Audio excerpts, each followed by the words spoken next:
While making your resume, as I said, आपको एक चीज़ का बहुत ध्यान रखना है। ऐसा नहीं है कि आप रिज्यूमे बनाइए, उसको जस्ट कॉपी करिए गूगल से डाउनलोड करके और सबमिट कर दीजिए। रिज्यूमे हमेशा एक कस्टमाइज्ड रिज्यूमे होता है। कस्टमाइज्ड रिज्यूमे मतलब आपको जॉब का प्रोफाइल देखना चाहिए, वो ऑर्गेनाइजेशन की डिमांड क्या है, what is it that they are looking for. तो कोशिश करिए कि ज़्यादा से ज़्यादा चीज़ें जो उन लोगों ने अपने जॉब डिस्क्रिप्शन में लिखी हैं वो आप फुलफिल कर पाएँ।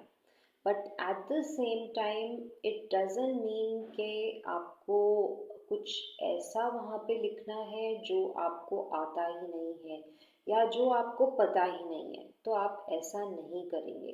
Because as I have been telling you, resume is something which has to be done very nicely, very carefully, and it has to be done in a structured manner. Now, when I say structured manner, there are certain elements resume में लिखने के लिए। ऐसा नहीं है कि आप कुछ भी चीज़ पहले लिख दें, कुछ भी चीज़ जो मन करे लिखें ना लिखें, उसमें पर्टिकुलर एलिमेंट्स होते हैं। तो ध्यान रखिए कि रिज्यूमे के एलिमेंट्स को फुल फॉलो करिए, एक स्ट्रक्चर फॉलो करिए रिज्यूमे का, और जॉब डिस्क्रिप्शन को एक बार नहीं 2 बार पढ़िए। जॉब डिस्क्रिप्शन के हिसाब से ही आपको अपने रिज्यूमे को कस्टमाइज करना है। Now people often ask me कि हमें रिज्यूमे सबमिट करना है या सीवी सबमिट करना है या बायोडेटा सबमिट करना है। तो अगर आप चाहते हैं कि अलग से एक वीडियो बनाया जाए सिर्फ इस टॉपिक पे कि डिफरेंस क्या है बायोडेटा, रिज्यूमे और सीवी में, या ये तीनों चीज़ें एक ही होती हैं, तो कमेंट बॉक्स में टाइप करिए, you need to request for it. और जैसा कि मैंने आपको पहले भी बताया था, रिज्यूमे में बहुत सारे एलिमेंट्स होते हैं, मगर एक एलिमेंट ऐसा होता है जो आपको स्टैंड आउट करता है। जैसा मैंने आपको पहले भी वीडियो में बताया है, रिज्यूमे को एक 5 सेकेंड टेस्ट भी कहा जाता है।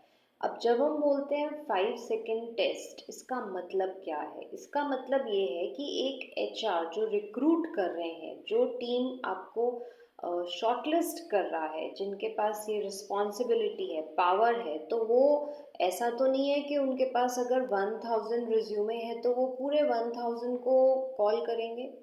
उसमें से उनको फ़िल्टर करना पड़ता है, शॉर्टलिस्ट करना पड़ता है कैंडिडेट्स को। अब शॉर्टलिस्ट करने के लिए कुछ तो ऐसा होना चाहिए जो आपने रिज्यूमे में लिखा है, या कुछ इम्प्रेसिव होना चाहिए। तो वो कौन सा एक एलिमेंट है जिस पे कि हमें ज़्यादा ध्यान देना है? कमेंट बॉक्स में टाइप करिए अगर आपको मालूम है, अगर नहीं मालूम तो रिक्वेस्ट करिए एक रिज्यूमे पे dedicatedly only on resume specific video बनाया जाए, ताकि आपको इन सब चीज़ों पे क्लैरिटी मिल जाए। अब हम बात कर रहे हैं इंटरव्यू स्किल्स की। हमने बात करी इंटरव्यू स्किल्स होता क्या है, हमने ये भी जानने की कोशिश करी कि इंटरव्यू की तैयारी कैसे करें, हमने ये भी बताया कि रिज्यूमे क्या होता है।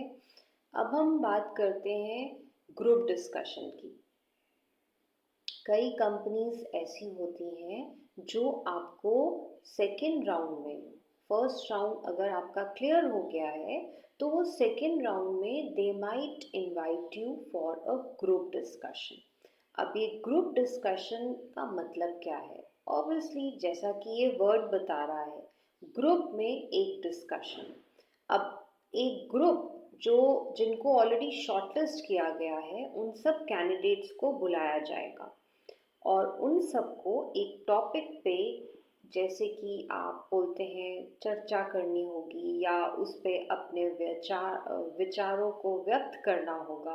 You will have to share your thoughts and views on a particular topic given to you on the spot. आपको topic 99% most of the companies will give you on the spot. कुछ organisations होंगी जो आपको पहले से topic बता देंगी ताकि आपको टाइम मिल जाए प्रिपेयर करने के लिए, may be 5 minute, 10 minute, 15 minute. और कुछ होंगी जो आपको कहेंगी कि हम आपको 3 या 4 टॉपिक्स दे रहे हैं, शॉर्ट लिस्टेड लिस्ट दे देंगे, उसी में से आपका ग्रुप डिस्कशन का टॉपिक दिया जाएगा। अदरवाइज आपको प्रिपेयर रहना है, चाहे topic on the spot announce हो और चाहे टॉपिक पहले से मालूम हो। अब इस टॉपिक के बारे में भी आपको पता होना चाहिए, तो इन सब की तैयारी आपको पहले से ही करनी पड़ेगी। कभी भी आप इंटरव्यू में बिना तैयारी के नहीं जाइए। तो प्रिपेयर करिए एक अच्छा सा रिज्यूमे और तैयारी करिए।